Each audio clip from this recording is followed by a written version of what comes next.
नमस्कार दोस्तों, आप सभी का स्वागत है।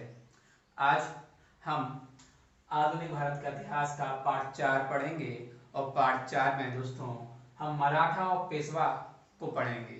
मराठा और पेशवा के बारे में हमारे बहुत सारे पार्ट आएंगे। उसमें शुरुआत करते हैं हम सबसे पहले छत्रपति शिवाजी महाराज के बारे में। दोस्तों, छत्रपति शिवाजी महाराज का शासन चला 1627 से 1680 ईस्वी तक। इनका जन्म 20 अप्रैल 1627 पूना के सिमनेर दुर्ग या किले में हुआ था।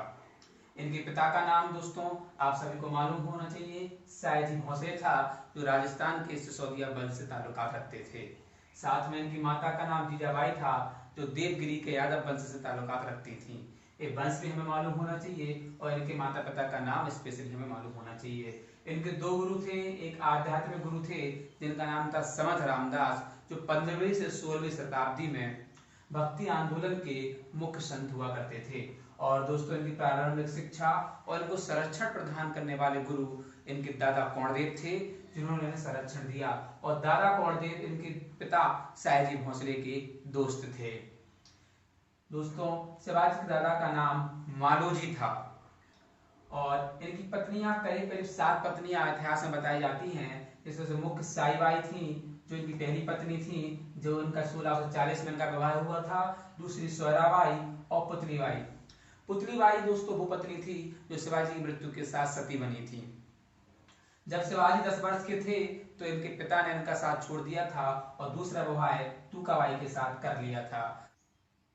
तो ऐसी स्थिति में जीजाबाई ने इनका पूरा संरक्षण किया और इनको आगे बढ़ा दिया। दोस्तों, इसके बाद हम शिवाजी का प्रारंभिक विजय पढ़ेंगे कि स्टार्टिंग में शिवाजी ने क्या क्या जीता। तो सबसे पहले ध्यान रहे कि बीजापुर के सुल्तान के विरुद्ध अभियान शुरू कर दिया। तो इसमें सबसे पहले उन्होंने 1646 में तोरण का किला जीत लिया। इसके बाद अगले ही साल 1647 में सिंहगढ़, जिसे कौंडन विजय के नाम से जाना जाता है, उसमें विजय प्राप्त की। 1654 में दोस्तों पुरंदर का किला जीता। 1656 में जावली को जीत लिया और 1657 में कोंकण, महूल, भिवंडी जैसी जगहों को विजय प्राप्त कर ली। इसके बाद शिवाजी यहीं नहीं रुके और आगे बढ़े और उन्होंने 1657 में ही नौसेना स्थापित की।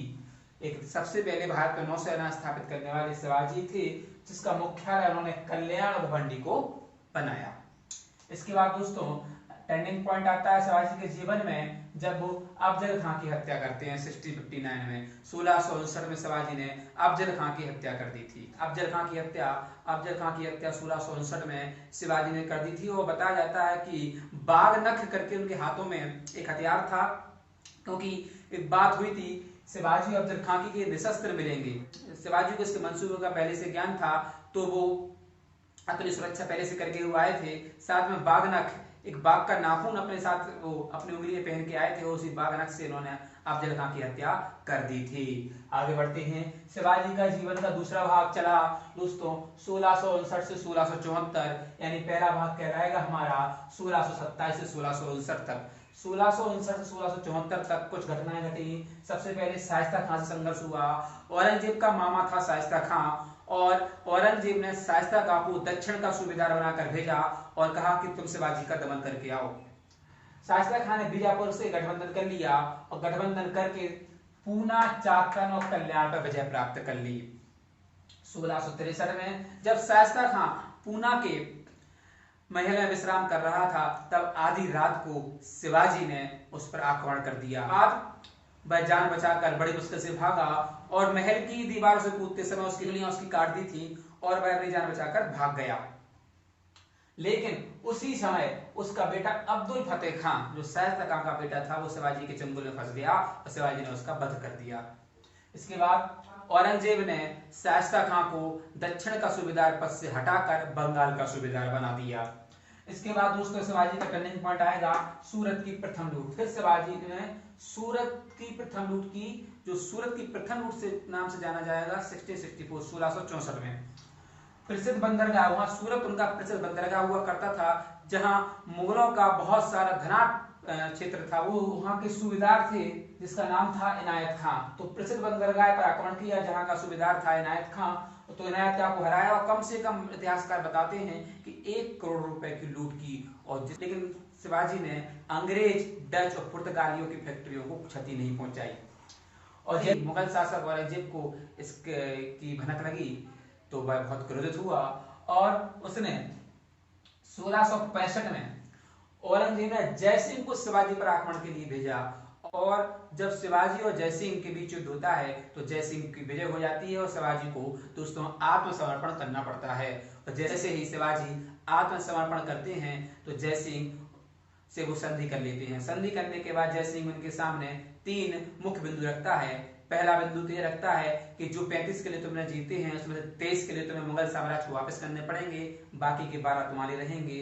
दूसरा, आपको हमें बीजापुर के सुल्तान के विरुद्ध मुगलों की सेना की सहायता करनी पड़ेगी। और तीसरा, अपने बेटे संभाजी को 5000 रुपए में हमें मनसबदारी के लिए मुगल दरबार में रखना होगा। यहाँ तक हम पहुंच गए हैं।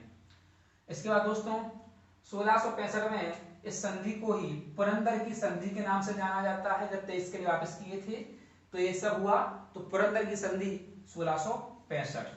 1666 में जयसिंह और उसका बेटा राम सिंह, जिस जयसिंह ने शिवाजी पर जीत प्राप्त की थी, उसका बेटा राम सिंह, दोनों ने शिवाजी से कहा कि आप और हमारे साथ औरंगजेब के दरबार में चलो और हम आपकी सुरक्षा की गारंटी लेते हैं कि आपको औरंगजेब कुछ नहीं करेंगे।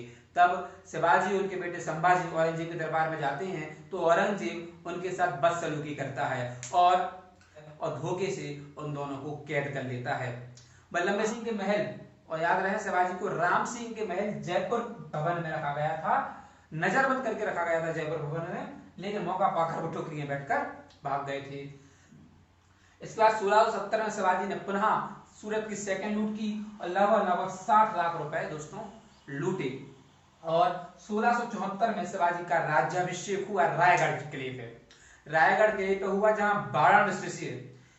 वाराणसी से पुरोहित गंगा भट्ट को बुलाया गया और उन्होंने राज्याभिषेक किया। इसके बाद शिवाजी ने 2 उपाधियां प्राप्त की। पहली उपाधि छत्रपति महाराज की, दूसरी उपाधि हिंदू बादशाह की। इसके बाद दोस्तों शिवाजी का तीसरा और अंतिम चरण रहेगा हमारा 1674 से 1680, जो हमारे अगले पार्ट में आपको देखने को मिलेगा। उम्मीद करता हूँ ये पार्ट आपको अच्छा लगा होगा, और अच्छा लगा होगा तो दोस्तों लाइक करें, शेयर करें, सब्सक्राइब जरूर करें। Thank you very much.